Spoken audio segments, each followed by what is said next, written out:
Hi everyone, I'm Talia. I'm Ashley. Welcome back to Bright Ink. Today we wanted to go over all of our favorite books. As writers, we are encouraged to read a lot, and we love it.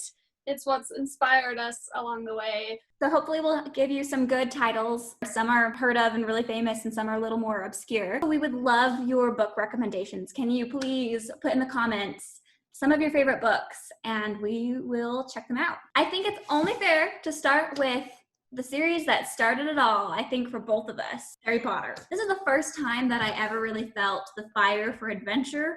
This is the first time I really fell in love with a fantasy story. This is my favorite edition, actually, because this illustrator is phenomenal. I really need and want to go back and reread them and experience it again for myself.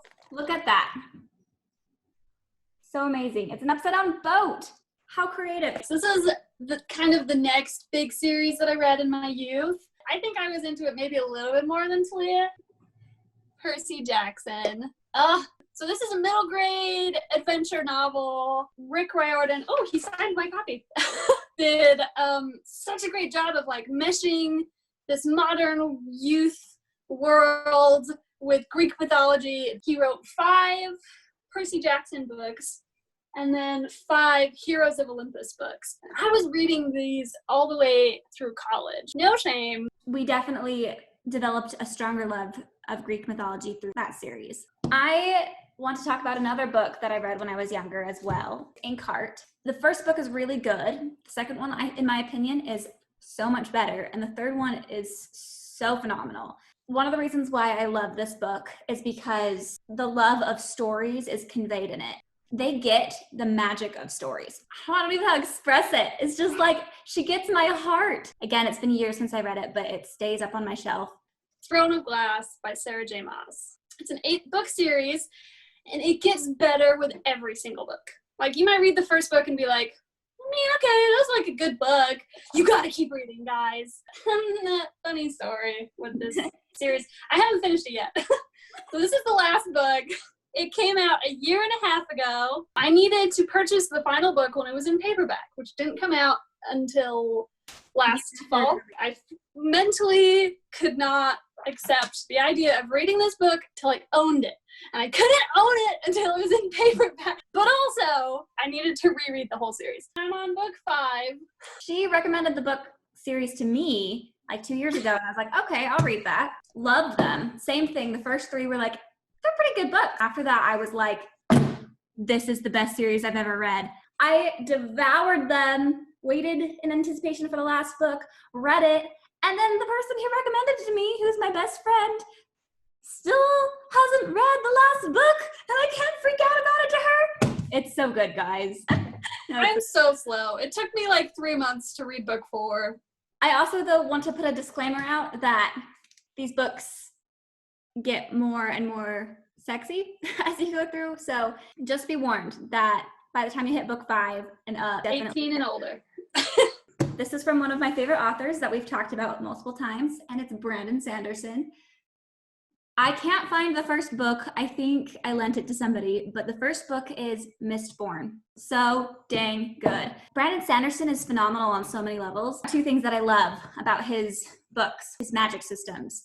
So unique, so cool. His endings.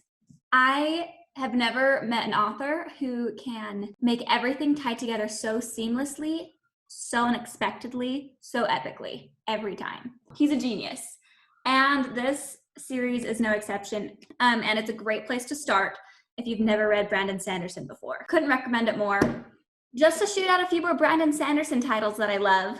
If you don't start with Mistborn, start with Warbreaker. Really, really good standalone book that ties into his other books. Also, there's Skyward. There's only 2 books out right now, but it's so good. If you're looking for something that you'll be more committed to, The Way of Kings. It's going to be a 10-book series. If you're looking for an epic fantasy, tackle The Way of Kings and wait for the books to keep coming out over the years, because he's chugging them out, and I think this is his real passion work. What a doozy that book is. This is a series that I love that not many people have ever heard of. The first one is called The Thief by Megan Whalen Turner. The characters are great. The story is so satisfying and fun, and there's a unique theology. I love these books. While I was going through my bookshelf, I realized that there are many titles that I don't own that I love that I had to recommend to you. 3 Dark Crowns. It's definitely got a darker edge than what I usually read, but not too much where I was like sickened and turned away. The intrigue and the suspense in it is crazy. 3 sisters who were raised separately with different abilities, and only one of them can be queen, and there's a big culminating event where they're supposed to all go to battle and kill each other until one of them takes the throne. Edge of your seat. This is another, there are only 2 books in the series. Oh my gosh, I've read it so many times. I loved it so much, guys. This is a fairy tale-esque romance adventure story, loosely based on the 12 Dancing Princesses. It's enchanting. It's lovely. And then she wrote a second book, but it was also very good. Here's another title that I don't own, that I really want to. A Darker Shade of Magic. It's about this guy who can travel between different dimensions, basically, different Londons. The characters are so unique and so riveting. Really fast-paced. It might be considered adult fiction. Read A Darker Shade of Magic, guys. The Shades of Magic series. The Fault in Our Stars by John Green. But it's kind of got like a really cool kind of personal story for me.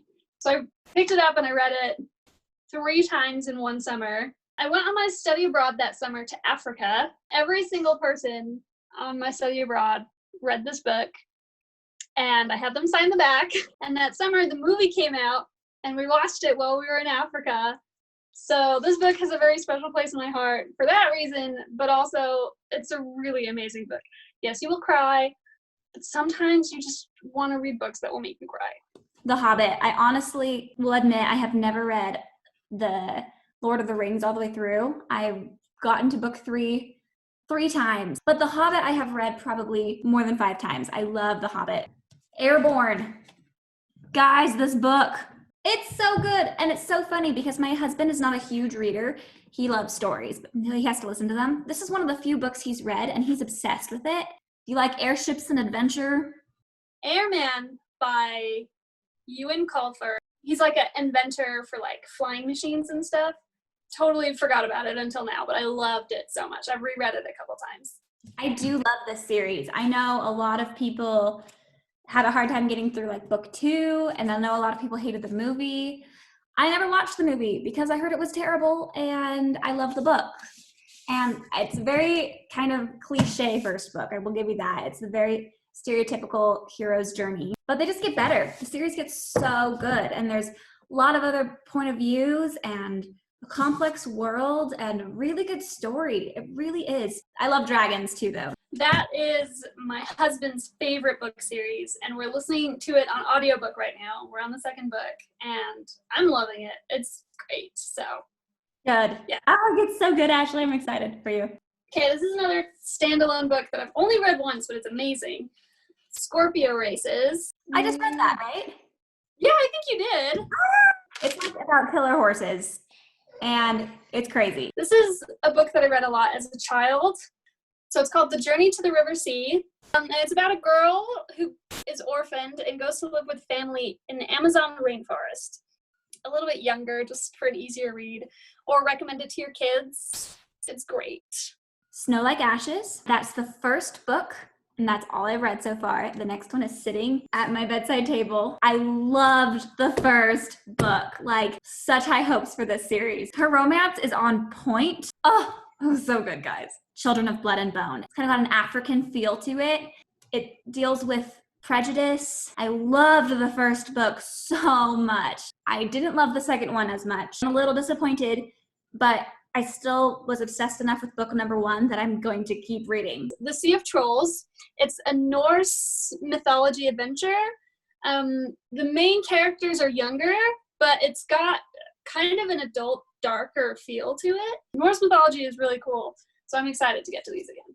Before we end, I wanted to give a shout out to my friend. This is another great book. I do really recommend it. My friend's name is Nicholas Binge. His book, Professor Everywhere, is coming out this month.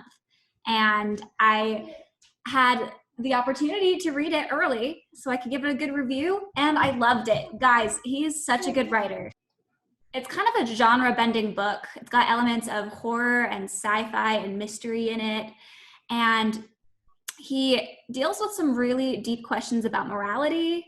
So mind-blowing. Read it, Professor Everywhere. I think Ashley would love it. It's kind of her cup of tea. I'm definitely going to go get that book and read it.